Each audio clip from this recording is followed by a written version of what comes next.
Que a paz de Jesus esteja com todos nós. Na noite de hoje nós vamos trabalhar o tema, a eficiência e eficácia na realização do trabalho do bem. Nós, até o módulo anterior, trabalhamos toda uma fundamentação teórica baseada nas parábolas do Evangelho de Jesus. E na noite de hoje nós vamos trabalhar de uma forma mais prática todo o conteúdo que nós vimos nas parábolas, aplicando todo esse conteúdo no trabalho do Serviço de Assistência e Promoção Social Espírita. Todo trabalho do bem deve ser realizado da forma mais efetiva possível. E essa efetividade ela é dada a partir da eficiência e da eficácia. Nós vamos trabalhar os conceitos agora. Então, o trabalho do bem com Jesus, ele deverá unir os conceitos de eficiência e eficácia. Vejamos a diferença de conceitos. Eficiência é a qualidade em cumprir as tarefas e funções de forma efetiva. O rendimento final do trabalho ou atuação é realizado com pouco ou nenhum esforço perdido. É realizar de forma melhor possível aquilo que é proposto. Então, a eficiência é nós darmos o melhor para que o trabalho seja feito da forma mais eficiente, mas que o trabalho seja realizado da melhor maneira possível. Então, quando nós agimos dando o melhor de nós mesmos para que o trabalho seja bem feito, nós estamos sendo eficientes. Eficácia é a qualidade de se realizar ações sempre com um sentido útil. Então, todas as vezes que as nossas ações tiverem uma utilidade, elas estarão dentro do critério da eficácia. Realizar ações que tenham um sentido para o objetivo maior do trabalho a ser realizado. Então, esse sentido maior deve estar sempre sendo contemplado. Por quê? Se nós fizermos um trabalho bem feito, mas esse trabalho não tiver uma utilidade para, no caso do Serviço de Assistência e Promoção Social Espírita, não tiver um resultado na promoção do espírito imortal, poderá ser muito bem feito, mas não surtirá o efeito útil necessário. Então, é necessário que nós tenhamos as duas coisas simultaneamente. Então, por exemplo, quando nós falamos em atividades assistencialistas, por exemplo, um centro espírita que faz uma sopa uma vez por semana. Essa sopa, com certeza, vai matar a fome de algumas pessoas. Poderá ser muito bem feita a sopa, deliciosa. Ou mesmo que não faça uma sopa, hoje está na moda fazer outras comidas, uma macarronada, uma coisa assim. Poderá ser muito bem realizado, eficiente o trabalho. Agora, se não houver um trabalho complementar à alimentação oferecida, um trabalho que envolva o espírito imortal, esse trabalho será eficiente e não eficaz. Então, o trabalho será eficiente porque estará sendo bem feito, mas não estará sendo eficaz. Por quê? Porque não promove o espírito imortal. Para ser eficaz, ele necessita promover o espírito imortal. Então, todos nós deveremos unir eficiência e eficácia. Então, a sabedoria é unir os dois critérios. As duas devem andar juntas, pois não adianta fazer um trabalho bem feito, eficiência, se esse trabalho não fizer sentido, eficácia, para o objetivo maior a ser realizado. Então, se nós fazemos algo bem feito, mas ele não tem uma finalidade útil, ele será inútil em si mesmo. O próprio trabalho não terá a utilidade desejada. E aí, claro, nós vamos gastar fazer um esforço que não será útil como nós gostaríamos. Agora vamos ver a eficiência e eficácia no serviço de assistência e promoção social espírita. O trabalho do bem realizado no SAPSE, em nome da caridade, deve ter sempre como meta principal atender às necessidades do espírito imortal, necessitado de ser provido material e principalmente espiritualmente. Claro, o SAPS ele estará sempre ligado às necessidades materiais do ser que vai ser atendido. Agora, se não houver um trabalho concomitante que atenda às necessidades espirituais do ser, ele não estará dentro desse critério de eficiência e eficácia. Ele poderá ser muito bem feito a atividade, mas não será eficaz, porque o espírito imortal não está sendo atendido. Recentemente, conversando com uma dirigente de uma casa espírita, que está promovendo na sua casa espírita atividades artesanais. Está ensinando para algumas senhoras atividades artesanais. Então, o centro contratou algumas professoras, algumas nem espíritas são, e estão simplesmente ensinando as pessoas a fazerem artesanatos de vários tipos.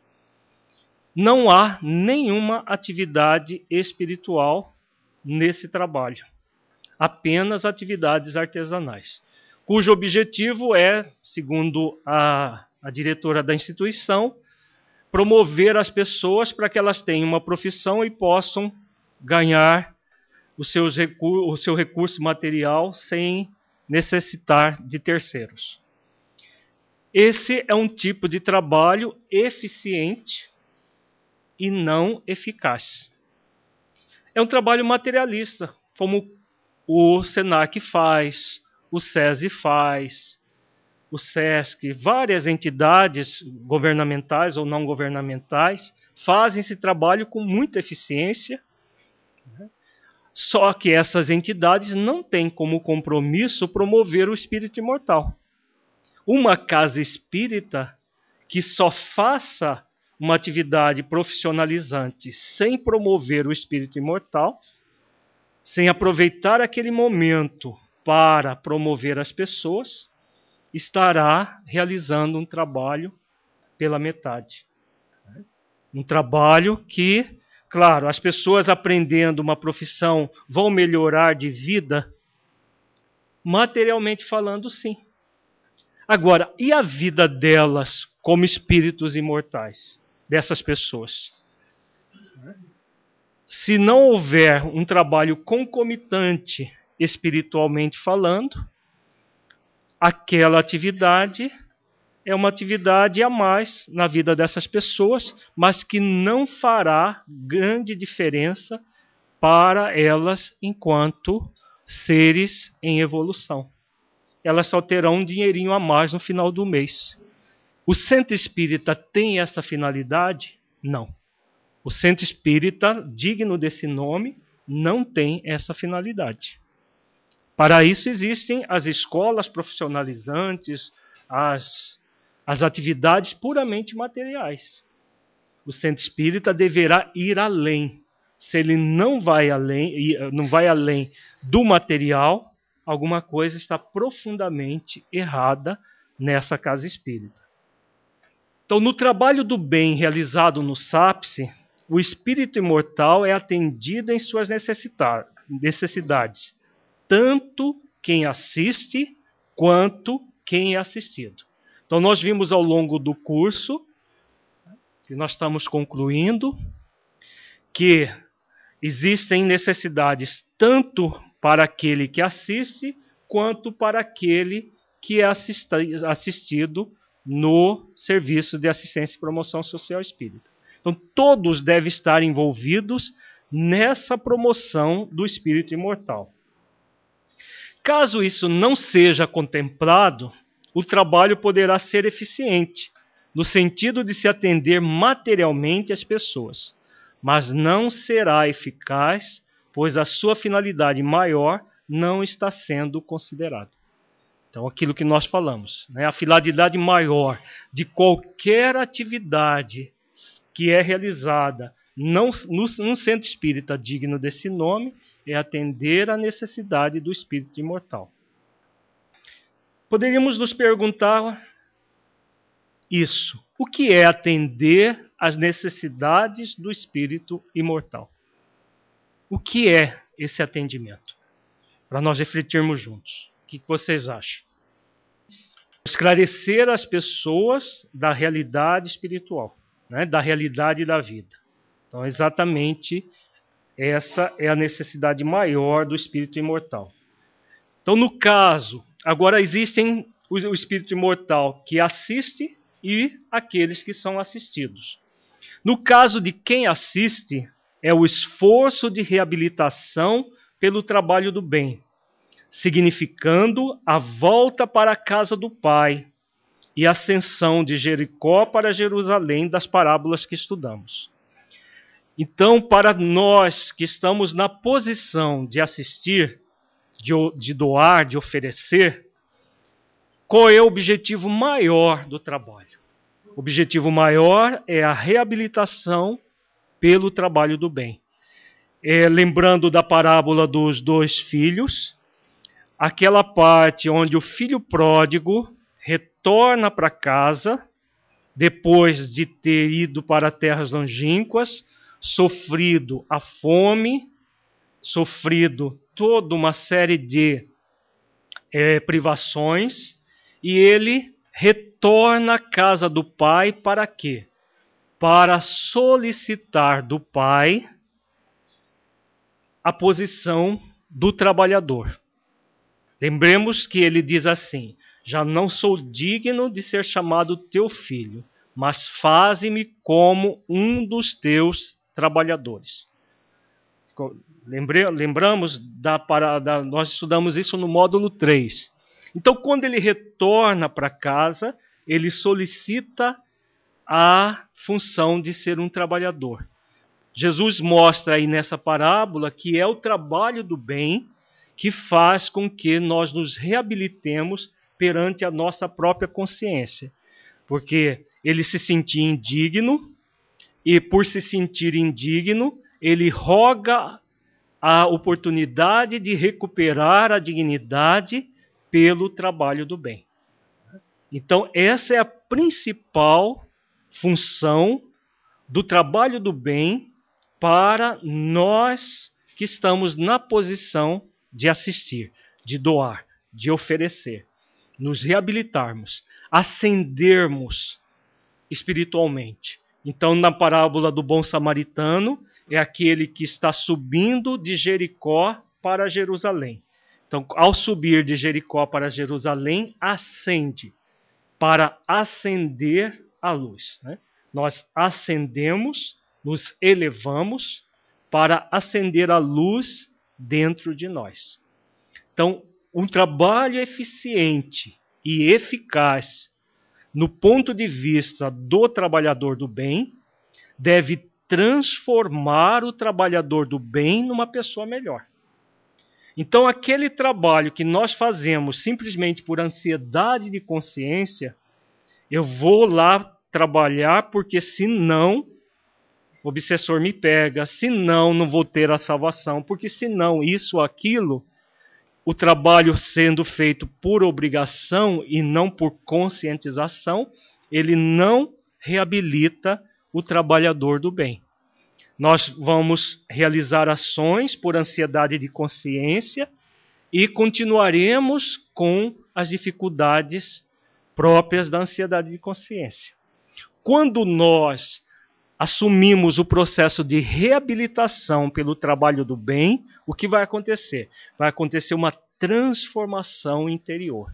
nós nos melhoramos enquanto ser. Isso só é possível a partir do movimento de autoconsciência, que nós trabalhamos também, que é aquele movimento em que nós praticamos o dever consciencial.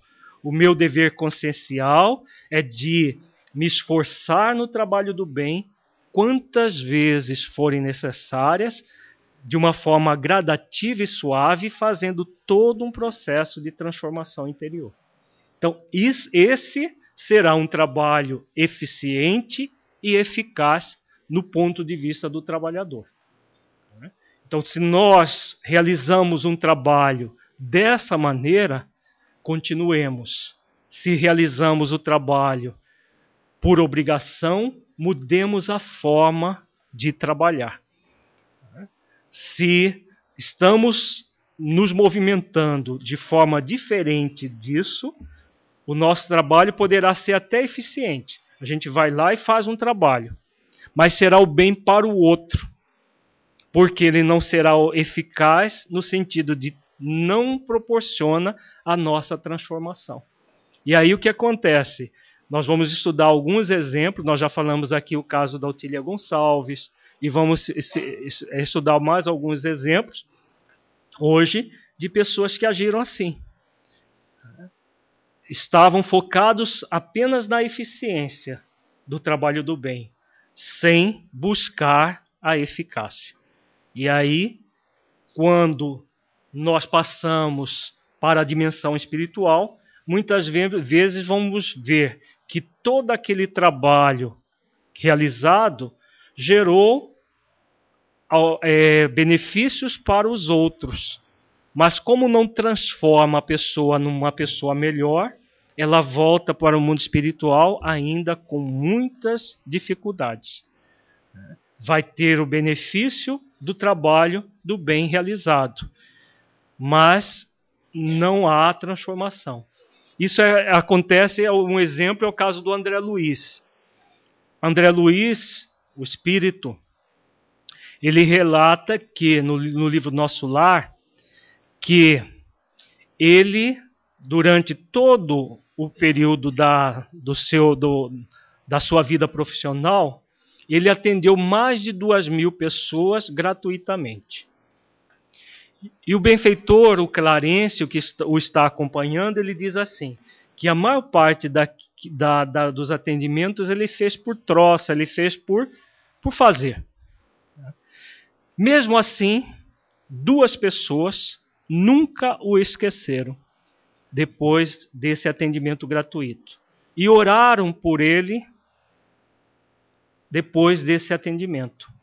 E esses recursos da oração dessas pessoas serviu para que ele fosse auxiliado depois de 8 anos sofrendo nas regiões umbralinas. Só que depois de 8 anos, e ele volta, é socorrido, é atendido, levado para um hospital em Nosso Lar, e depois ele cai em si, percebe toda a realidade, que ele tinha feito a filantropia, ele tinha ajudado aquelas pessoas. 2 delas não esqueceram, oraram por ele. Então aquela energia da oração é a semente de amor que nós trabalhamos no módulo passado da parábola do semeador. Agora, ele não se sentia bem consigo mesmo. Então não é o bem que nós fazemos pura e simplesmente que nos transforma. É como nós realizamos as ações do bem. É claro que tem muita gente que diz assim, não, mas é preferível fazer o bem por obrigação do que não fazer nada? Sem sombra de dúvida.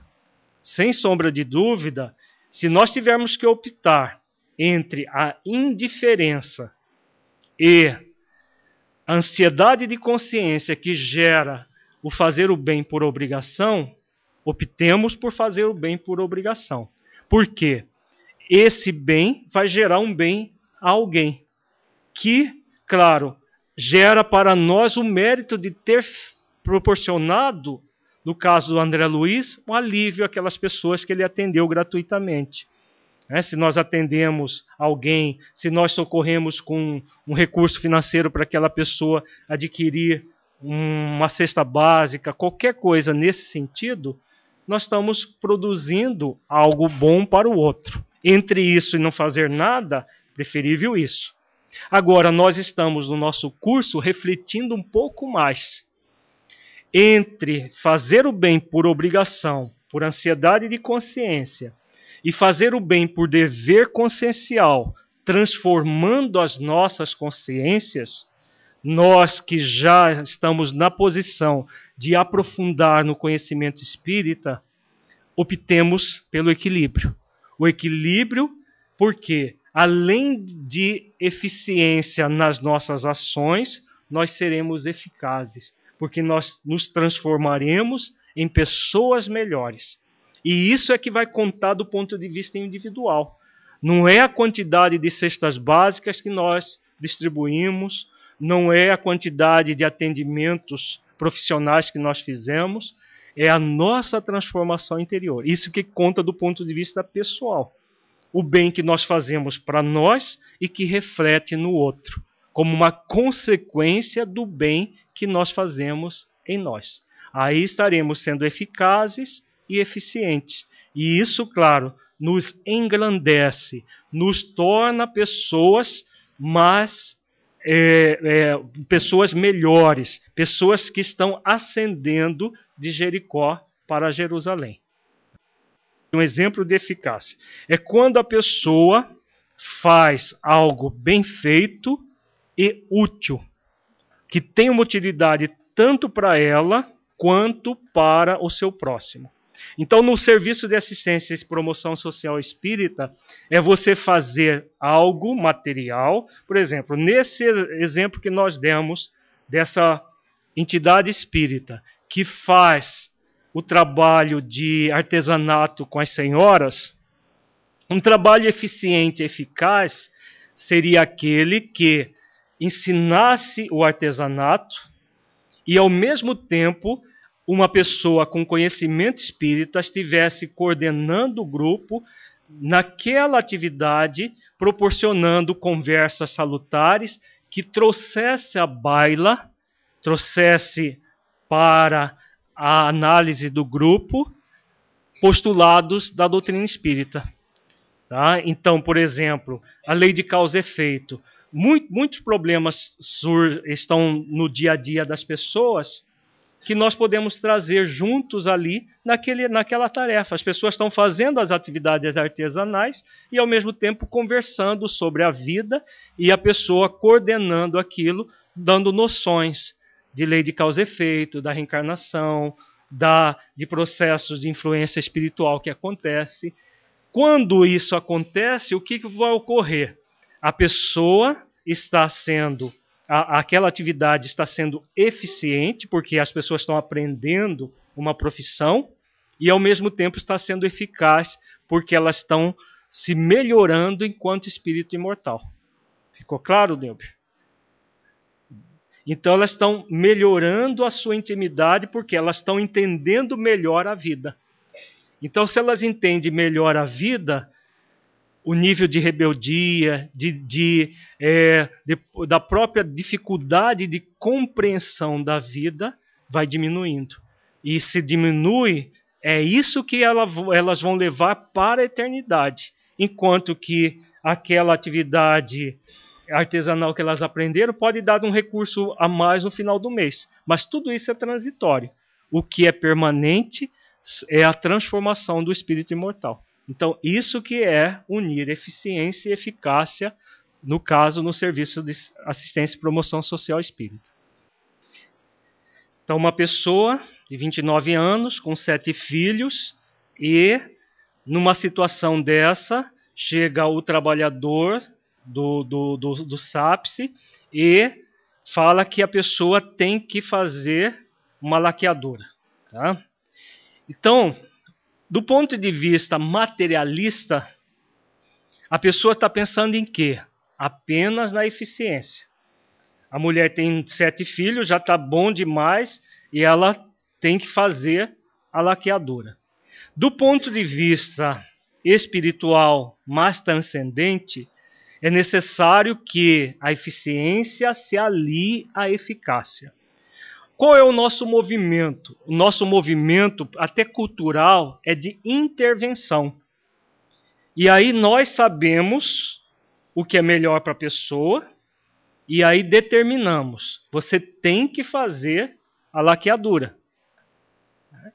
E aí, quando nós entramos nesse movimento interventivo, o que está acontecendo? Nós estamos promovendo o espírito imortal? Ou nós só estamos pensando no lado material das crianças, da mulher, da família, pura e exclusivamente o lado material? Nós estamos pensando apenas no lado material. O espírito imortal que aquela senhora não está sendo valorizado, não está sendo trabalhado. Então, um trabalho eficiente e eficaz nessa área, o que ele vai propor? 7 filhos está bom? Está. Agora, a pessoa necessita sentir isso. Ela necessita ter consciência da escolha que ela fará ou não fará. Não é o trabalhador que vai determinar para ela o que ela deve e o que não deve ser feito. Porque isso não é educativo.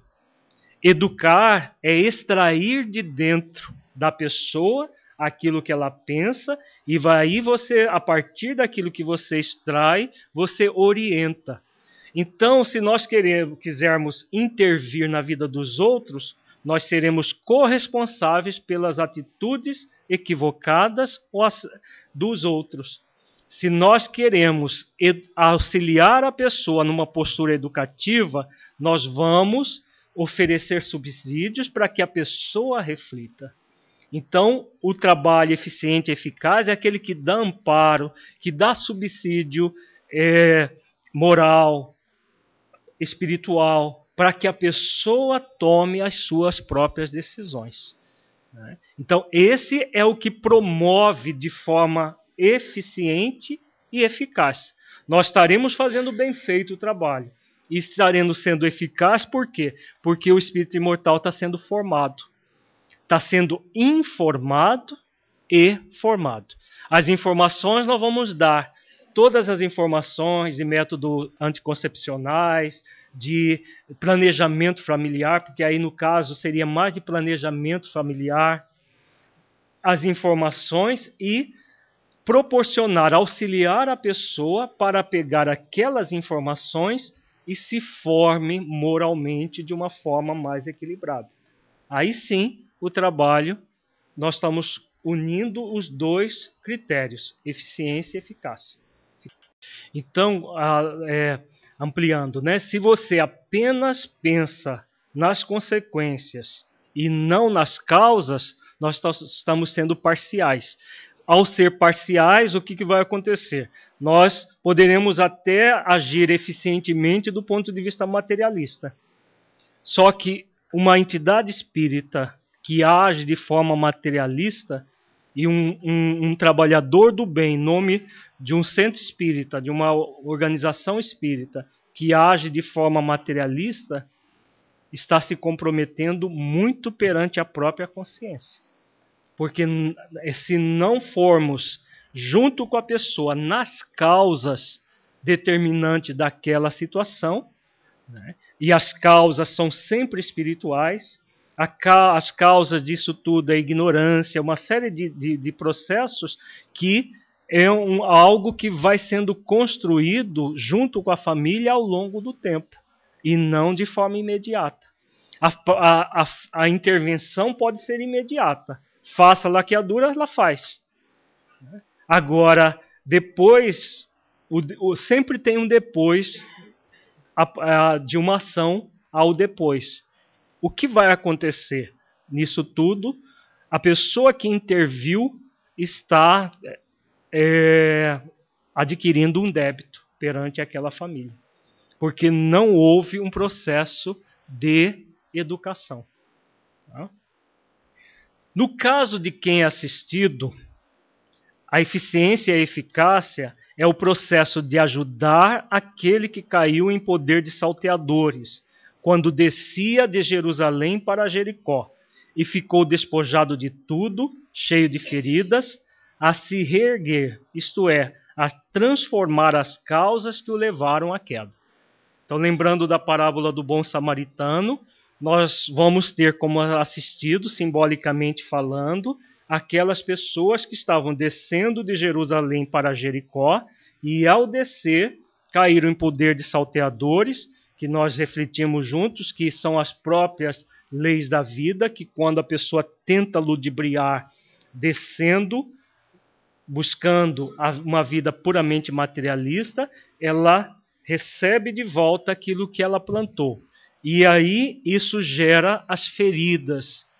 E as feridas são da alma, do espírito que nós somos. O que vai acontecer? O trabalhador, ele vai auxiliar a pessoa na transformação das causas que levaram à queda. É isso que Jesus mostra na parábola do bom samaritano. Não é simplesmente resolver questões materiais da pessoa. É oferecer o material, mas principalmente pensar as feridas. Lembremos da parábola que existe o verbo pensar no sentido de cuidar das feridas.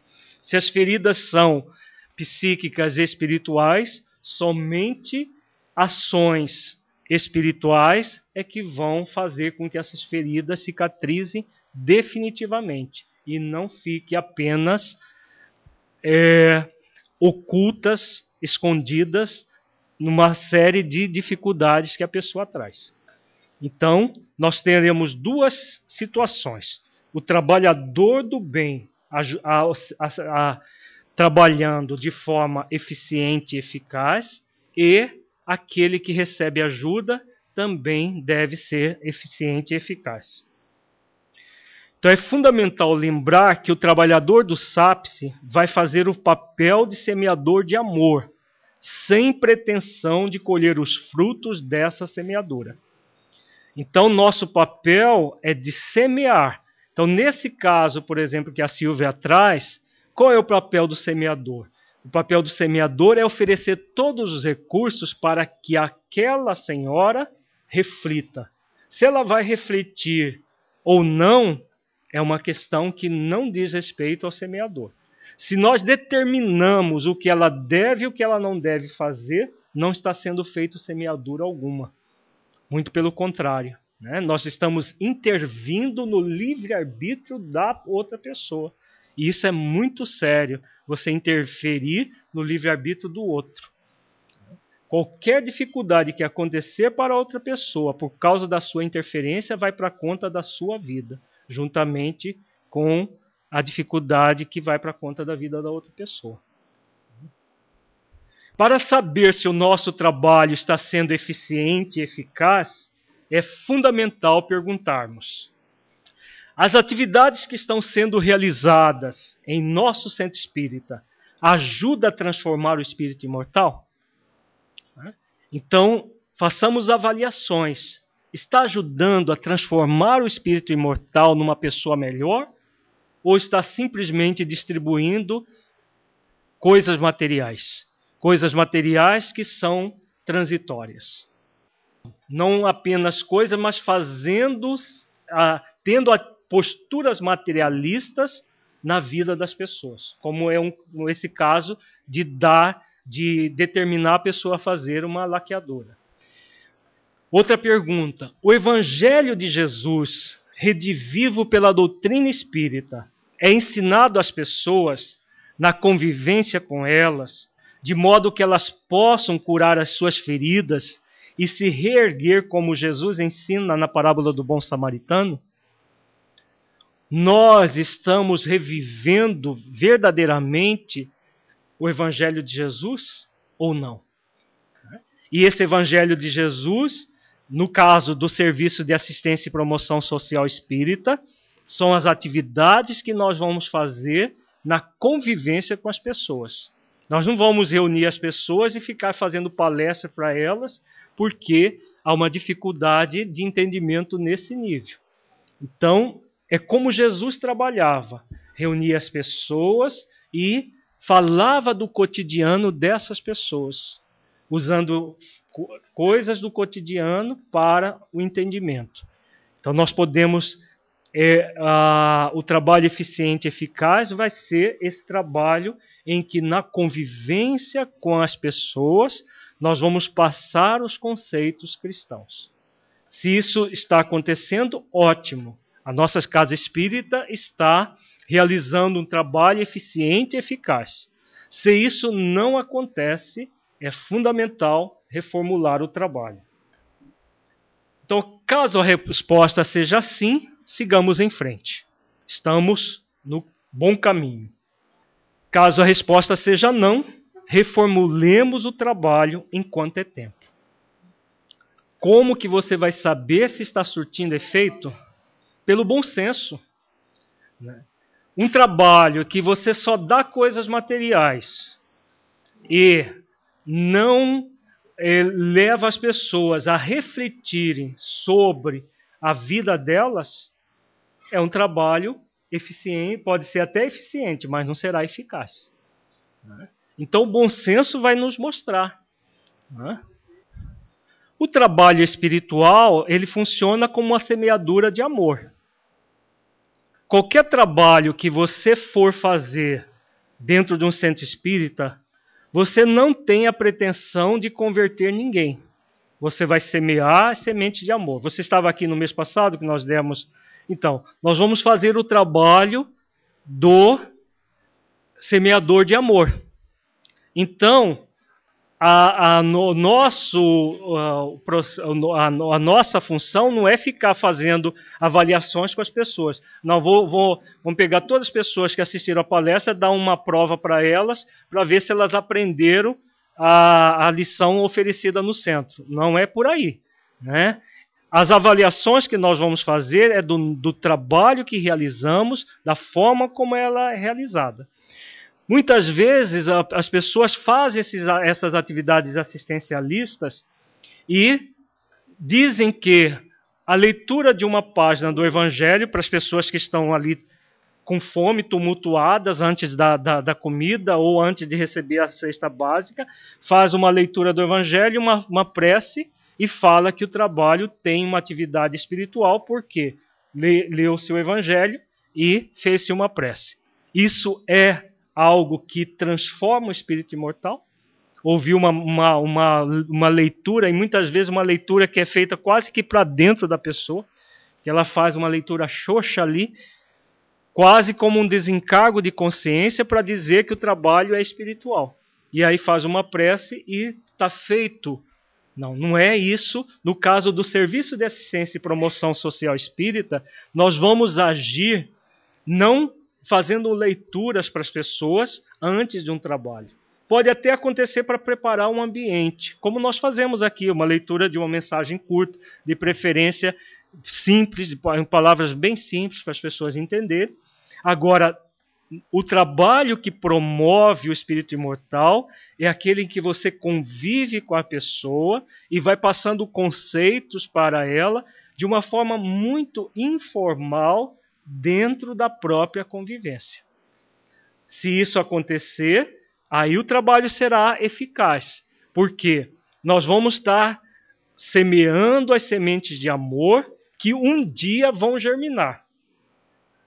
Pode não acontecer de ser imediatamente, mas sempre irão germinar, como nós vimos no mês passado, estudando a parábola do semeador. Então a nossa função é de semear, não de colher. Agora é fundamental que nós semeemos. Se nós fizermos um trabalho material pura e simplesmente, não é semeadura de amor. Porque qualquer atividade material ela é transitória. Então se é transitória, a pessoa que recebe uma cesta básica, daqui a uma semana ela não tem mais comida para comer. Então é transitório. Agora uma pessoa que recebe uma orientação sobre como funciona a sua vida, ela vai levar isso para a eternidade, mesmo que ela não use imediatamente. Então, dentro do trabalho que nós estamos fazendo no SAPSE, devemos ter essa reflexão. Com relação a todos os demais trabalhos na casa espírita, é simplesmente a semeadura de amor, porque eles são atividades puramente espirituais. Aí é aquilo que você faz, a palestra pública, o estudo sistematizado. Claro que devemos fazer avaliações para ver se a qualidade da nossa atividade está sendo boa. Porque às vezes nós fazemos palestra por fazer. Tem que fazer palestra e aí vem alguém e faz uma palestrinha xoxa, sem graça, sem conteúdo, e aí nós falamos que estamos fazendo semeadura de amor. Semeadura de amor é quando nós falamos do Evangelho com emoção, com sentimento. Mesmo que utilizemos palavras simples, mesmo que falemos errado, não é o problema. O problema é falar com emoção, sentindo e realmente vibrando naquelas palavras. Aí sim é realmente semeadura de amor. A pessoa pode não entender intelectualmente, mas espiritualmente ela sempre assimila, quando aquela semeadura for feita com amor. Podemos ter certeza disso, nós vamos ver um exemplo muito claro disso. Então, um grande exemplo para nossa reflexão é o da Casa do Caminho, fundada por Pedro o apóstolo. Pedro, logo após a crucificação de Jesus, ele vai para Jerusalém e junto com João e Tiago constrói a chamada Casa do Caminho. A Casa do Caminho tinha como objetivo principal atender aos miseráveis de Jerusalém, de outros locais que se aportavam até a cidade. E Pedro, João, Tiago e muitos outros ergueram essa casa com muito sacrifício, com muito esforço, e atendia muita gente. Atendia muitos miseráveis, velhos, órfãos, eram atendidos pela Casa do Caminho. Quem já leu o livro Paulo Estevam descreve todo o funcionamento da Casa do Caminho, que é muito interessante.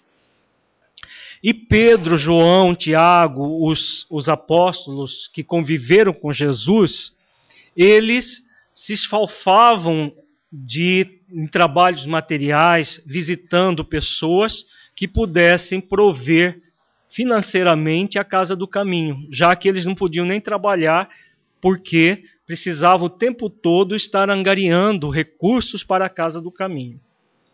Quando Paulo de Tarso é convertido ao amor de Jesus, e ele é hospedado na Casa do Caminho depois da sua conversão e depois dos 3 anos que ele passou no deserto meditando, e ele é acolhido lá na Casa do Caminho, que ele outrora havia perseguido, ele começa a observar que não havia um trabalho espiritual, que os apóstolos, os trabalhadores que tinham condições de oferecer algum recurso espiritual, ficavam simplesmente tão assoberbados de trabalho que praticamente não era dado nenhuma noções espirituais para as pessoas, porque a semana toda Pedro saía de manhã cedo, junto com João, Tiago, iam pedir donativos, alimentos para os pobres.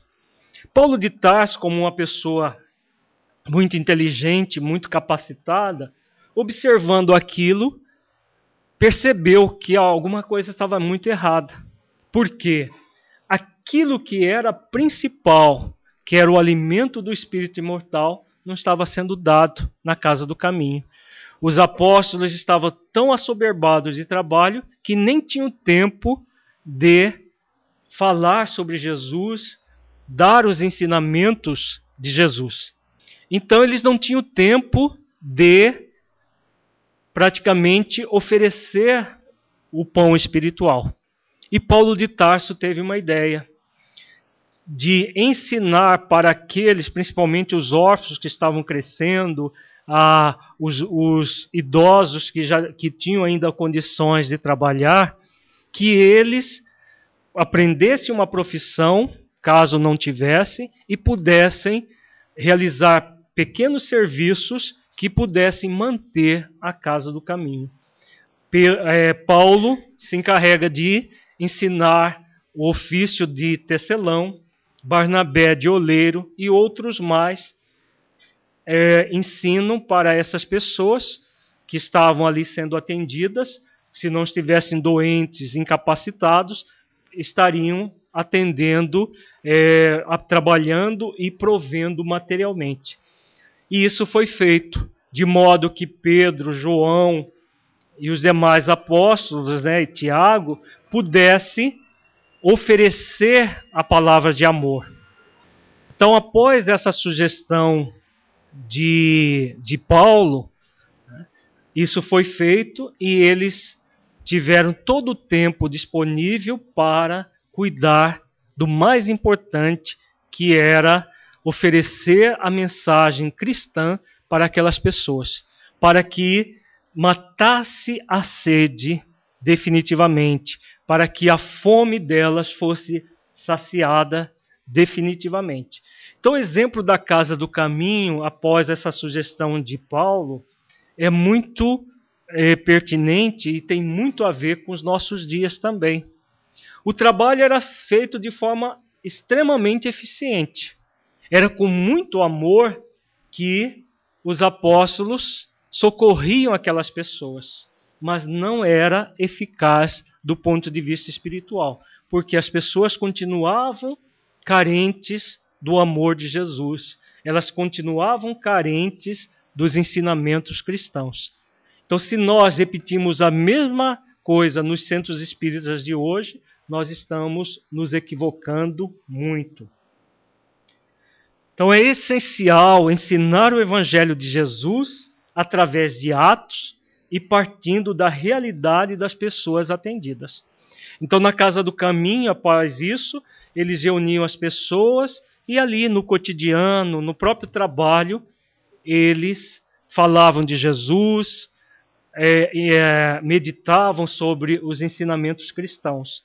O trabalho no Centro Espírita, o trabalho do Serviço de Assistência e Promoção Social Espírita deverá ter o mesmo critério. Na convivência com as pessoas, no cotidiano delas, nós vamos oferecer o Evangelho de Jesus, principalmente vivido por nós mesmos. Somente assim nós poderemos proporcionar a verdadeira educação, que é aquela, como diz Allan Kardec, que reforma caracteres. Então, a nossa principal ação é educar o espírito imortal. Nós não deveremos ter a pretensão de colher os frutos da educação ministrada, mas temos o dever de proporcionar de todas as maneiras possíveis a educação do espírito imortal que forma caracteres, que reforma caracteres. Então, educar significa literalmente extrair de dentro. Então, nós vamos, na convivência, conversando com as pessoas, extrair de dentro. Se você percebe uma dificuldade de entendimento, você vai, no processo educativo, extrair de dentro da pessoa como ela pensa, como a pessoa vê aquela situação. E a partir daquilo que a pessoa pensa, se for pertinente, você vai aí orientar. Orientar é você oferecer o recurso que você percebe que seria o melhor para a pessoa. Agora, nunca impor a sua ideia para a pessoa. Depois de ouvi-la, não, no que você falou não tem nada certo. O certo é desse jeito, faz assim, assim, assado. Isso jamais deve acontecer num trabalho no Serviço de Assistência e Promoção Social Espírita. Você vai oferecer o recurso. Se a pessoa vai usar esses recursos aqui agora ou muito mais tarde, para você como trabalhador, não importa. O importante é você fazer a sua parte. Então, para um trabalho do SAPSE seja eficiente e eficaz, deve-se sempre semear o bem, sem a pretensão de colher os frutos imediatamente. É o que nós acabamos de falar, né? Nós não temos a pretensão de colher os frutos, mas de realizar a semeadura. E aí nós vamos ver um exemplo muito interessante, citado no livro Painéis da Obsessão, de Manuel Filomeno de Miranda, que é o caso da Ruth Maria. É um caso muito interessante citado nesse livro. Psicografia de Divaldo Franco. Ruth Maria foi uma órfã atendida por uma organização espírita. Ela era obsidiada desde a infância, agravando-se na adolescência, fato que a tornava muito agressiva. Então a Ruth Maria era uma pessoa que reencarnou com profundos débitos. E já na infância era uma criança ensimesmada, retraída, e que denotava um processo obsessivo muito sério.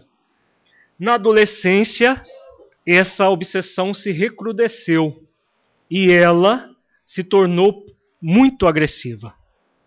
Os trabalhadores do lar, apesar de tratá-la com carinho, anelavam por seu desligamento da entidade quando atingisse a maturidade. Então era um lar de órfãs que ficavam até os 18 anos. E aos 18 anos se emancipavam da instituição. Então os trabalhadores, pelas dificuldades que a Ruth Maria gerava no cotidiano, eles anelavam porque ela fizesse os 18 anos e pudesse ser desligada da instituição. Após fazer 18 anos, desligou-se da instituição e passou a se prostituir, apesar de ter aprendido o ofício de costureira na entidade beneficente. Começou a usar alcoólicos em excesso e fumar. Devido à vida desregrada e o assédio espiritual, terminou por contrair tuberculose. Então a Ruth Maria, ela passou a ter uma vida dissoluta, desregrada, e se prostituindo, fumar desbragadamente e usar o uso de bebidas alcoólicas acompanhado a esse ato de fumar desbragadamente, e com o assédio do espírito que a obsediava, ela acabou por adoecer. Esse livro, Painéis da Obsessão, trata das doenças que nós, muitas vezes, desenvolvemos no corpo físico a partir de ações puramente espirituais, obsessivas. Aos 25 anos, ela estava francamente tuberculosa e gestante. O espírito que a obsidiava, ele foi se ligando perispiritualmente a ela de uma forma tão intensa que ele acabou sendo atraído para o processo reencarnatório. Ele veio a partir de uma relação sexual, um óvulo foi fertilizado e ele reencarnou através da própria Ruth Maria. E aos 25 anos estava relatado o parto dela nesse hospital que Filomeno de Miranda está observando algumas pessoas.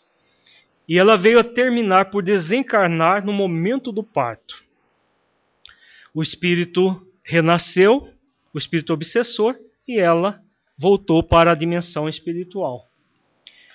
No final de sua vida, devido a mudanças de atitude, foi possível ser socorrida, amparada por sua mãe em outra existência. Então, o espírito ligado a ela, de outras existências, que havia sido mãe dela em algumas outras existências, a assistiu porque ela mudou de atitude. Agora vejamos por que ela mudou de atitude. Vejamos a seguir o relato de Filomeno de Miranda, mostrando que o bem jamais se perde. Aqui já, entre aspas, a fala dele.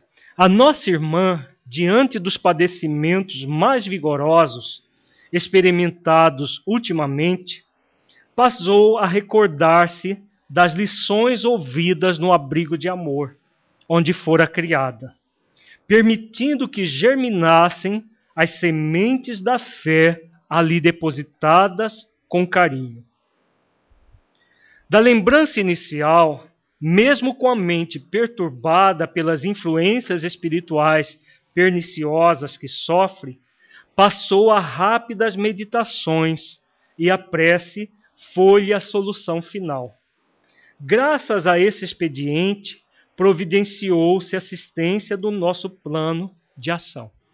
Apesar dela não estar desamparada, mas a ação positiva dela, proativa dela, permitiu que ela fosse amparada com mais intensidade. Então a gente vê nesse caso aí, nós estamos vendo muito claro a semeadura de amor. Com certeza, aquelas pessoas que cuidaram da Ruth Maria na infância, que a ensinaram a orar, no momento que estavam fazendo aquilo, achavam que ela nunca ia ter jeito. Porque aquela pessoa que estava sempre do contra, sempre maltratando as pessoas que a atendiam. E o que estava acontecendo? Uma semeadura de amor que valeu no momento da morte dela. Não valeu antes porque ela não quis que valesse. Ela não estava ainda preparada para que valesse. O espírito ainda estava muito envolvido com a rebeldia que ela havia trazido de outras existências. Mas a semente de amor ficou. E a semente de amor que ela assimilou no momento da morte está servindo para ela que está na dimensão espiritual. E vai servir por uma próxima existência.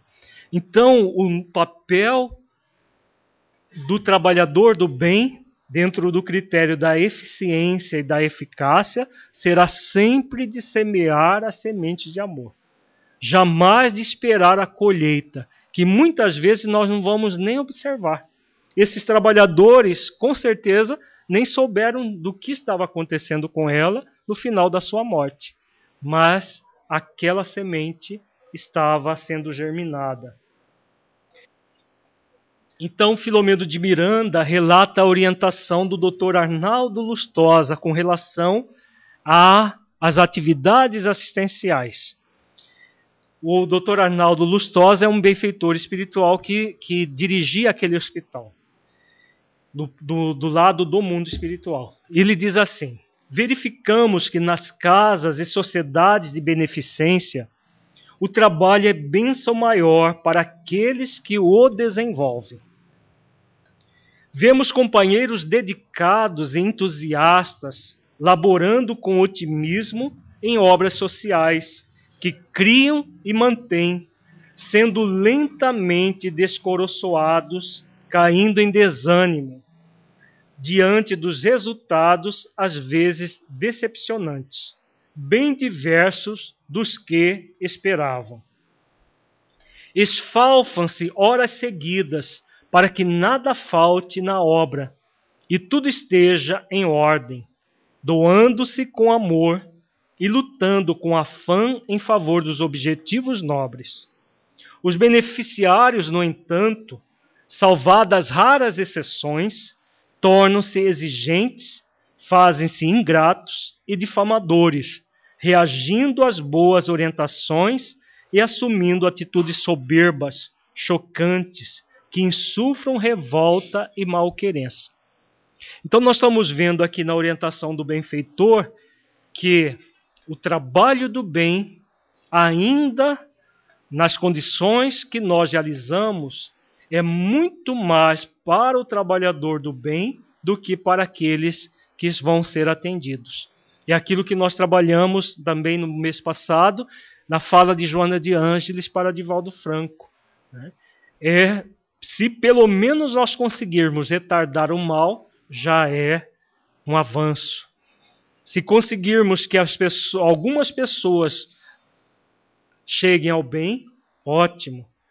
Mas se não conseguirmos nada disso, já estaremos semeando as sementes de amor. E muitas vezes nós vamos nos defrontar com pessoas assim. Os beneficiários, exigentes, ingratos, difamadores, reagindo às boas orientações e assumindo atitudes soberbas, chocantes.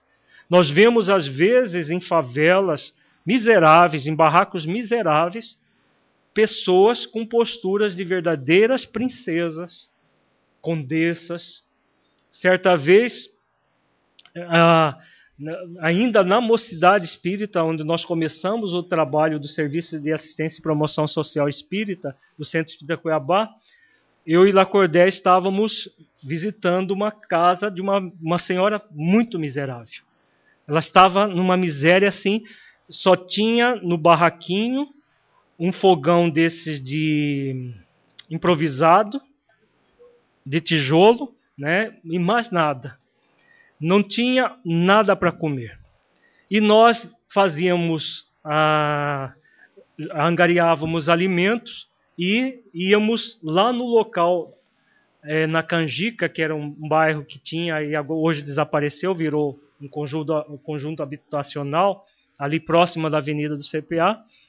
Nós íamos entregar na casa das pessoas, fazíamos evangelho no lar e entregávamos a cesta básica. A soberba dessa senhora era assim, era estranho de ver. Aquela miséria e, ao mesmo tempo, uma soberba fora do comum. Ao entregar a cesta básica, o Lacordé foi entregar a cesta básica, ela pegou a cesta assim, que é uma postura de princesa, não numa postura como se ela tivesse até com nojo de receber aquilo. Percebia-se que ela estava recebendo apenas porque a miséria era muito intensa. Mas o espírito continuava com as mesmas dificuldades do passado. Então, muitas vezes, nós vamos encontrar esse tipo de clientela nos nossos trabalhos. O que nós vamos fazer? Semear as sementes de amor. Fizemos o evangelho na casa dela, conversamos com ela e seguimos avante. Um dia, aquela semente de amor vai germinar. Quando vai acontecer, não sabemos. E não precisamos saber, porque a própria pessoa é que vai germinar e colher os frutos. Não é o semeador que colhe os frutos. O benfeitor continua. Ouvimos pessoas dedicadas ao bem formulando doridas interrogações sobre suas possíveis falhas e fracassos, impelidas à desistência por falta de estímulo daqueles que são ou foram socorridos pela sua dedicação e renúncia.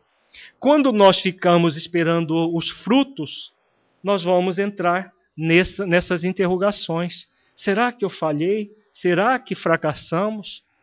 Porque nós estaremos pensando nos frutos a ser colhidos. Mas nós não estamos aqui para isso. Nós estamos para semear. E vejamos que o benfeitor coloca. Sucede que os doadores de hoje são os usurpadores de ontem em recuperação. Nós trabalhamos muito isso na parábola dos 2 filhos. Então, hoje, nós estamos na posição de doadores, mas porque nós usurpamos no passado. Não tenhamos dúvida disso. Usurpar é retirar, extrair da sociedade recursos dela. Então, nós somos usurpadores de ontem em recuperação. Anteriormente, servidores desastrados, ora, honestamente arrependidos. Fruem de paz, com a feliz oportunidade de realização. Então, a realização do bem é que vai nos gerar a paz, e não a colheita dos frutos semeados. Formam os grupos de obreiros que despertaram para servir, antes que para receber, já que não devem guardar qualquer mágoa diante da ingratidão ou da ofensa dos seus pupilos transitórios, mas se aprimorando, lapidando arestas morais e crescendo para Deus, mediante o trabalho libertador. Então o trabalho está nos libertando. Se vermos pessoas colher os frutos, ótimo. Se não vermos, continua sendo ótimo também, porque nós estamos fertilizando os nossos corações.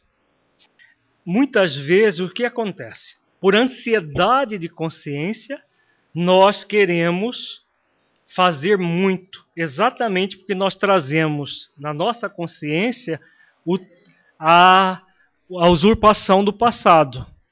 E aí, a ansiedade de consciência nos gera a obrigação de resolver o problema do outro, do carente, resolver o problema da miséria.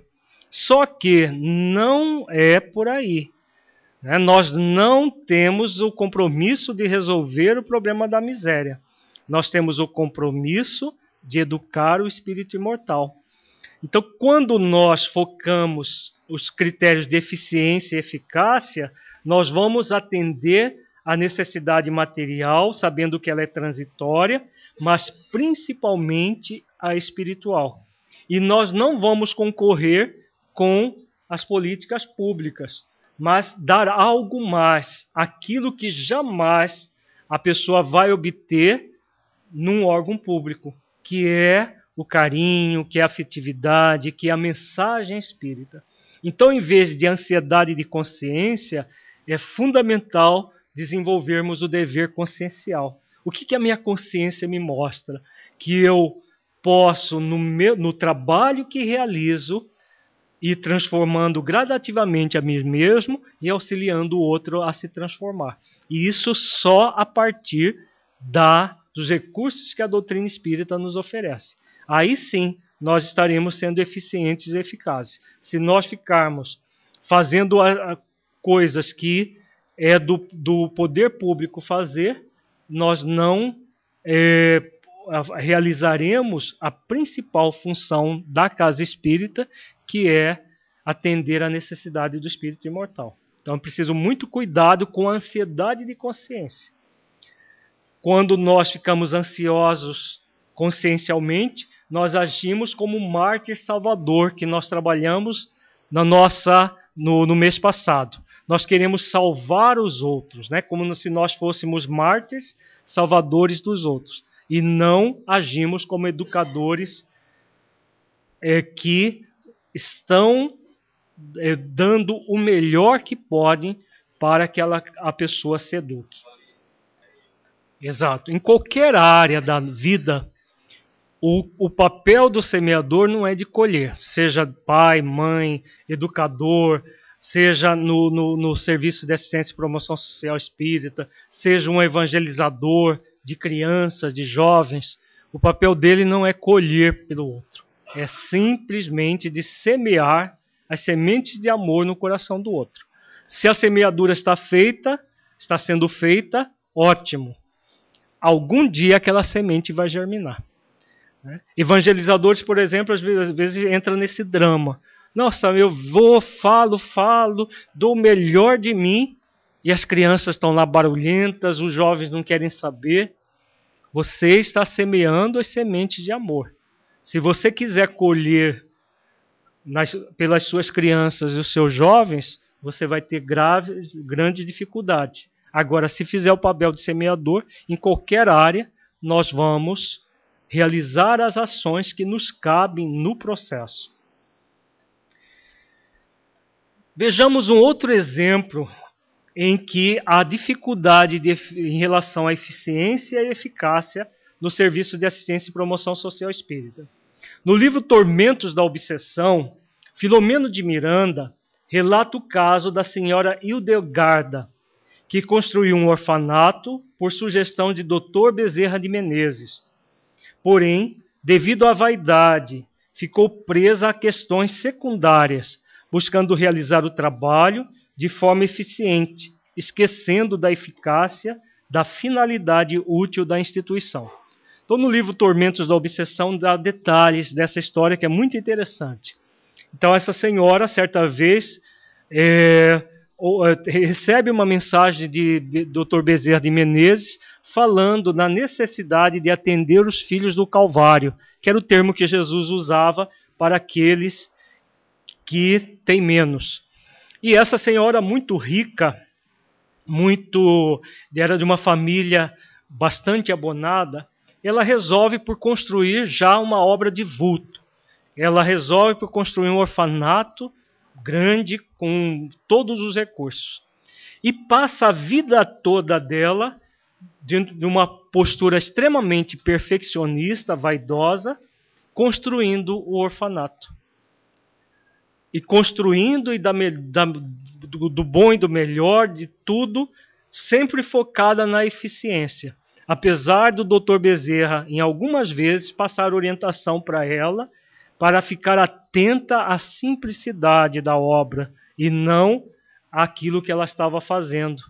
E aí o resultado, a obra ficou pela metade. Ela veio a desencarnar e desencarnou antes da conclusão da própria obra, porque ela ficou muito presa aos detalhes em vez de se ater à questão útil, da utilidade, da eficácia. O que eu posso para agir de melhor aqui com os recursos e com a necessidade premente que estava se fazendo. E no mundo espiritual, ela vai numa situação de profunda indigência espiritual, é atendida por Eurípides Barçanufo no Sanatório Esperança, que é aquele sanatório que Eurípides criou no mundo espiritual para atender espíritas falidos.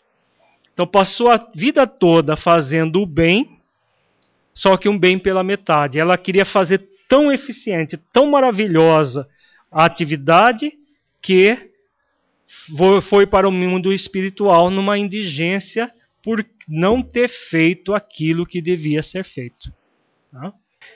Agora vamos refletir uma outra questão acerca do próprio serviço do bem, do trabalho do bem, que é aquilo que tange aos valores materiais, aos recursos materiais. Então, na questão dos recursos financeiros, como se dá a eficiência e a eficácia com relação ao trabalho do bem? Muita gente tem dúvida nessa área. Então, a pergunta para nós refletirmos: na questão dos recursos financeiros, como que nós vamos lidar com esses conceitos de eficiência e de eficácia? Vale tudo? Os fins são nobres, então não importa os meios? É assim? Muita gente pensa assim. Infelizmente, muita gente no movimento espírita ainda pensa assim. Se a finalidade é nobre, não importa a forma como os recursos são adquiridos. Agora, será que não importa a forma como os recursos são adquiridos, porque a finalidade é nobre? De maneira nenhuma. É necessário ter uma ética. E aí, o que vai acontecer? Vamos ver aqui alguns exemplos. Muitas atividades realizadas em nome do bem contentam-se apenas com a questão da eficiência, pois para obterem recursos, pensa-se apenas nos recursos a serem obtidos, sem refletir na eficácia no recebimento desses recursos. Por quê? A eficiência é buscar os recursos a qualquer custo. A eficácia, os recursos devem também atender ao critério principal de uma atividade espírita, que é melhorar o espírito imortal. Atender à necessidade do espírito imortal. Então, qualquer atividade que nós vamos obter recursos financeiros que prejudique o espírito imortal, nós poderemos ganhar rios de dinheiro com ela, mas não será uma proposta ética, uma proposta moral que vai nos engrandecer enquanto pessoas. Nós iremos, ao contrário, nos comprometer profundamente, ao invés de realizar um trabalho do bem com eficiência e eficácia. Poderemos atender eficientemente com os recursos financeiros de uma forma muito grande. Agora, a eficácia, que é atendimento da necessidade do espírito imortal não estará sendo contemplada. Vamos dar exemplo disso? Vejamos. Muitos trabalhadores somente pensam no montante a ser arrecadado para as obras sociais, sem refletir na forma como esse dinheiro vai ser arrecadado. Temos, por exemplo, a organização de jantares dançantes, recados a bebidas alcoólicas. A prática de jogos de azar, como bingos e rifas, para se obterem recursos, sem dúvida, bastante eficientes na arrecadação. Mas serão eficazes? E aí? Se nós fizermos um jantar dançante com acepipes e bebidas alcoólicas, vai ter gente querendo ir? Claro, né? Vai ter muita gente. Se nós pegarmos um carro 0 quilômetro e fazermos um bingo desse carro, vai ter gente querendo ganhar um carro? Muita gente. Agora, bebida alcoólica, jogos de azar, fazem bem ao espírito imortal? Jamais. Jamais farão bem ao espírito imortal. Mas aí as pessoas dizem, mas sempre dá um mas para justificar a própria consciência. Mas é para construir a creche.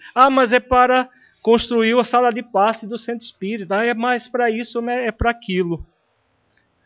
É preferível fazer um trabalho embaixo de uma árvore do que fazer uma construção regada a dificuldades que nós estimulamos o outro a fazer. Aí muita gente diz assim, mas as pessoas que vão não são espíritas, e aí eles bebem mesmo, então a gente... Aí cria-se uma ética de faz de conta, absurda. Não, mas é porque o não espírita ele já bebe mesmo, e aí vai os espíritas e põe eles para beber mais ainda, porque precisamos do dinheiro deles. Se serve para os amigos as bebidas que ficam lá de destaque no bar da sala, para os inimigos deve servir ácido sulfúrico com gelo. Porque se dá veneno para os amigos, né? Imagina para os inimigos. Então, são questões que não existem duas éticas. Jesus colocou muito claro, não podeis servir a dois senhores, a Deus e a Mamon. Ou se serve um, ou se serve o outro. Então, se nós dermos um jeito para a nossa consciência, para tornar o imoral moral, simplesmente porque a finalidade é nobre, essa moral nossa está muito deturpada. Esse conceito nosso está muito deturpado. É necessário refletir, porque se nós não refletirmos, nós vamos chegar no mundo espiritual comprometidos. Chegamos lá no mundo espiritual, quantos jantares beneficentes você fez regados à bebida alcoólica? Está aqui, na conta da sua vida. Do lado positivo, não, do lado negativo. Podemos ter certeza. Quantos bingos você promoveu? Quantas rifas você promoveu? Vão todos vir para a conta das nossas negatividades. E não de forma positiva. Mas nós construímos tal coisa com isso. Jesus não tinha nenhuma pedra para colocar a cabeça. E nos deixou o evangelho de amor, falando em praça pública, falando na beira do lago, na beira do rio, nas montanhas. Não precisou de nada material. É claro que hoje os dias são outros. Nós precisamos do material. Mas o material deve vir sempre de forma eficiente e eficaz. Os recursos jamais devem ter uma origem, mínima que seja, de algo que proporcione o mal. Vamos ganhar um recurso aí do deputado fulano de tal, ele não quer nem aparecer, mas ele está oferecendo para a nossa casa espírita 10 mil reais. Vamos receber? Se ele não quer nem aparecer, porque esse recurso foi desviado dos cofres públicos. E se nós recebermos, nós estamos sendo conivente com o crime do outro. Às vezes o outro tem tanta ansiedade de consciência, deixa eu dar um pouco lá para o centro espírita, porque aí, ou para os pobres, porque aí a consciência dele diminui. Ele que não tem conhecimento da realidade da vida pode até fazer isso. Mas nós que temos a consciência de que não se compra a paz de consciência, fizermos isso, nós estamos nos comprometendo junto com o outro, que está tentando ludibriar as leis divinas. Às vezes, existem recursos que são lícitos, que são do poder público para as instituições beneficentes. Mas se nós tivermos que pagar propina disfarçada de taxa de administração para quem está conseguindo esses recursos, é preferível ficar sem eles do que usurparmos a nossa consciência. Porque se nós fizermos isso, o que vai acontecer? Nós vamos repetir os mesmos processos do passado, só que nós vamos fazer em nome do bem. Então, se antes nós usurpávamos para nós, agora nós usurpamos para fazer o bem. Então, é um bem parcial. Nós faremos filantropia eficiente, mas não seremos eficazes, porque nós estaremos sendo conivente com alguém que está enriquecendo à custa de recursos públicos. Nós estaremos estimulando pessoas a jogar, a beber, mesmo que elas façam isso. É um problema delas. Se nós, no movimento espírita, estimularmos isso, é um problema nosso. Aí deixa de ser da pessoa exclusivamente para ser nosso também. Quando nós fazemos isso, nós estamos usurpando, porque nós estamos usando o recurso para diminuir a nossa ansiedade e consciência. O que mais importa para nós é a quantidade de trabalho feita. Então, quanto mais trabalho nós fizermos, mais a nossa consciência diminui. Mais a nossa ansiedade de consciência, melhor dizendo, diminui. E aí a pessoa está focada na quantidade, não na qualidade daquilo que se realiza. O trabalho eficiente, eficaz, é aquele que está focado na qualidade que se realiza, não na quantidade. Então, se nós temos dificuldade de recursos, façamos menos, mas jamais utilizar meios que podem ser até lícitos do ponto de vista legal, mas não será moral do ponto de vista divino. Promover um jantar beneficente com bebida alcoólica não é ilegal. É perfeitamente legal. Bebida alcoólica você compra em qualquer lugar. Agora, será moral do ponto de vista cristão? Do ponto de vista divino? Jamais. Mesmo que a nossa consciência dê muitas voltas para justificar a nossa postura, jamais será moral uma situação como essa. Muitas vezes, bem lembrado, muitas vezes nós usamos de eufemismo para justificar a nossa ansiedade de consciência. Então, a consciência mostra que aquilo é um equívoco. Promover jogo de azar é algo que não é moral. Aí a gente, rifa não pode. Mas ação entre amigos pode. O que nós fizemos? Nós douramos a pílula e a pílula continua amarga do mesmo jeito. Só que a nossa consciência, a gente finge que está tudo bem. Nós podemos fingir muitas e muitas vezes para a nossa consciência, dizendo para ela que está tudo bem, que não é bem assim. Mas a consciência mostra que é bem assim mesmo. Não adianta dourar a pílula. Na verdade, Jesus nunca estimulou ninguém a beber. Humberto de Campos, no livro Boa Nova, ele fala das bodas de Caná e fala dessa passagem e diz que Jesus apenas estava demonstrando as possibilidades que havia de transformação e, na verdade, era um convite a nós nos transformarmos, não o objetivo de embriagar as pessoas. Jamais um ser crístico iria estimular as pessoas a se embriagarem.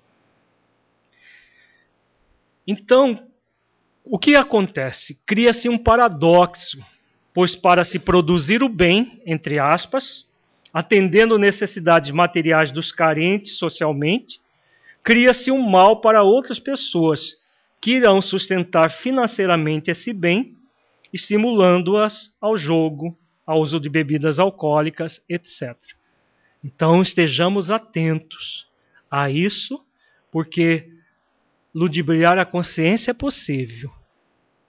Na verdade, nós pensamos que ludibriar a consciência é possível, mas ela nunca será ludibriada, porque nós sabemos que isso não é moral. E se fizermos, é por conhecimento real do fato. Agora, hoje em dia tem algo pior ainda do que isso. Hoje em dia existem muitas entidades assistenciais espíritas que sobrevivem com a venda de livros que produzem processos de fascinação muito sérios, cujo objetivo é sabidamente superficializar o movimento espírita, fruto de um plano bem urdido nas sombras. Hoje, se nós formos na literatura pseudo-espírita, mediúnica, a maior parte, nós vamos encontrar obras absurdas do ponto de vista doutrinário. Absurdas mesmo, mas que vendem muito. E entidades espíritas, entre aspas, para atenderem às suas necessidades materiais, vendem essas obras como se elas fossem algo inócuo, que não vai gerar problema nenhum.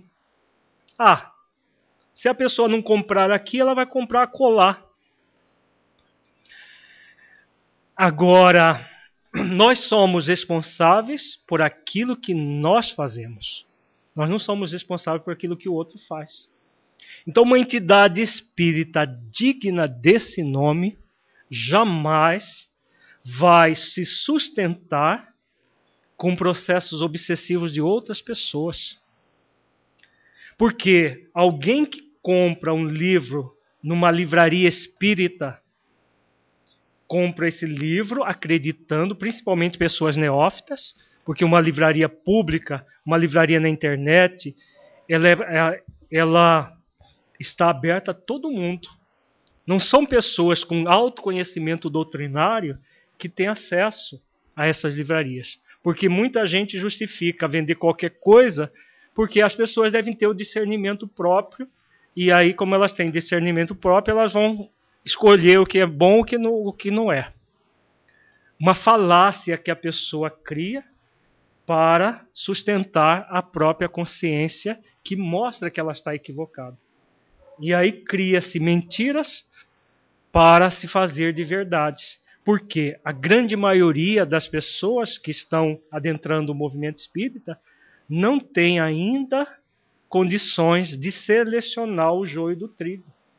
A doutrina espírita cada vez adquire mais adeptos. E como adquire mais adeptos, muita gente iniciante. E quando a pessoa vai numa livraria espírita e compra um livro fascinante, que leva a pessoa a um estado de fascinação, e muitas vezes aquele livro está sendo vendido para adquirir recursos para o movimento espírita, seja para atividades sociais ou não. Existem federativas que vendem qualquer coisa para obter o lucro para atender o próprio movimento espírita, numa atividade tão paradoxal. Para melhorar o trabalho de unificação, vende-se qualquer coisa para obter lucro para atender a unificação. Aí nós fazemos pessoas obsidiadas. Nós somos cúmplices desses espíritos porque nós queremos o dinheiro a qualquer custo. Hoje em dia, livros que não têm um conteúdo doutrinário vendem inclusive até mais do que os livros com conteúdos doutrinários mais profundos. Porque há uma tendência à superficialização na sociedade como um todo. E a sombra sabe disso. E tem utilizado do próprio movimento espírita para tentar destruí-lo. É claro que não vai conseguir, mas que gera muitas dificuldades para o movimento espírita, isso gera. Não vai conseguir porque a doutrina espírita e o movimento espírita que leva a doutrina espírita é uma árvore que Deus plantou. Então não vai ser destruída nunca. A árvore que Deus não plantou vai ser destruída, como Jesus disse. Mas até que isso aconteça, quanto estrago, quanta gente fascinada se produziu. Então, hoje em dia, nós estamos vivendo um verdadeiro absurdo nesse nível. Para se obter lucro a qualquer custo, editoras espíritas, entre aspas, publica-se qualquer coisa. E distribuidoras de livros vendem qualquer coisa. Livrarias espíritas vendem aquilo que são distribuídos pelas distribuidoras. Quem faz isso sabendo que aquelas obras são fruto de fascinação, estão assumindo débitos muito grandes perante a própria consciência e perante a consciência cósmica.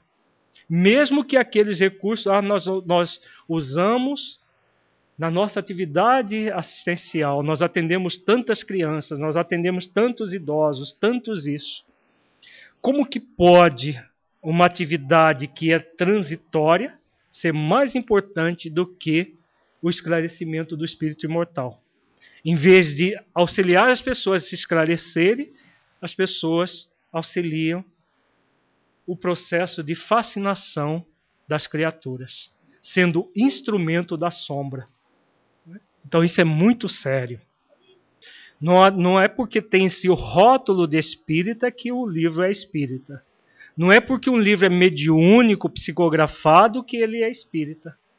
Hoje em dia, inclusive, a maior parte dos livros psicografados não são espíritas. São escritos em detrimento do espiritismo. Em detrimento mesmo. Não são aquela água com açúcar que não afeta em nada. São livros feitos para destruir o movimento espírita. E são vendidos aí deliberadamente para a maior parte das vezes custearem obras sociais. É muito sério. Esses livros são vendidos aos milhares, produzindo muito dinheiro para as atividades materiais das entidades que as vendem.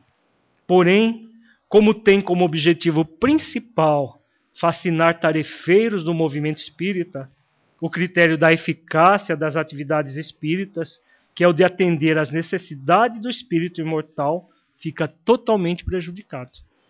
Então, nós fazemos exatamente o contrário. É pior do que vender bebida alcoólica.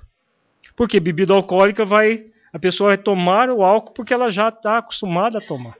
Aqui, quando vende-se livros desses que fascinam as pessoas para fazer com que a doutrina espírita não seja assimilada em espírito e verdade, é muito mais comprometedor do que vender bebida alcoólica.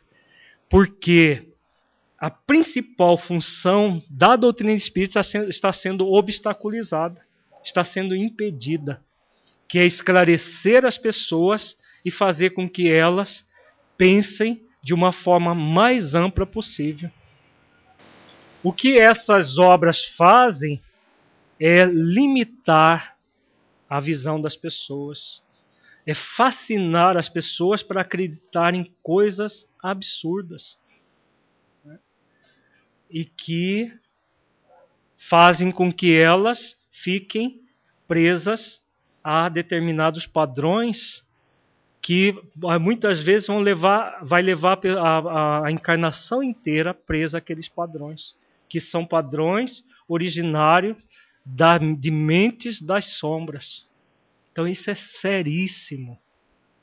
Então fazer isso em nome do Serviço de Assistência e Promoção Social Espírita, para manter creches, orfanatos, asilos de velhos, ou atividades até dentro do trabalho de unificação do movimento espírita, é sinceramente fora totalmente de propósito. Então é importante que todos nós meditemos na lição que Jesus nos oferece em Mateus, capítulo 6, versículo 24. Ninguém pode servir a dois senhores, porque ou há de odiar um e amar o outro, ou se dedicará a um e desprezará o outro. Não podeis servir a Deus e a Mamon. Então não é possível nós servirmos a Deus e a Mamon. A finalidade é nobre. Se a finalidade é nobre, custe o que custar, nós podemos fazer qualquer coisa para ter os recursos para a finalidade nobre. Isso é tentar servir a dois senhores. Os recursos materiais, todos provêm de Deus. Agora, quando eles são adquiridos com ética, está dentro do princípio divino.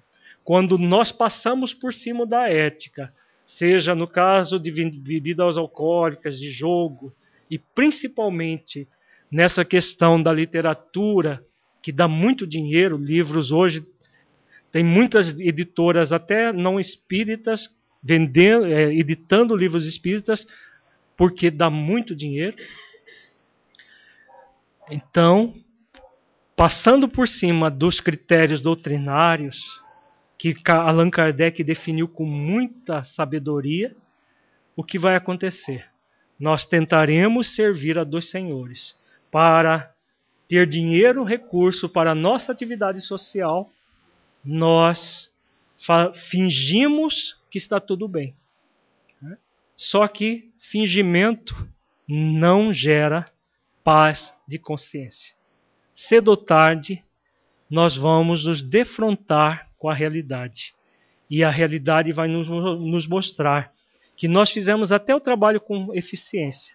Muita gente foi beneficiada com aquele recurso, mas o trabalhador do bem, que somos nós, voltamos para o mundo espiritual cheio de débitos por ter passado por cima da ética do amor, por termos passado por cima da realidade da vida, que tem como princípio o amor, o bem, o bom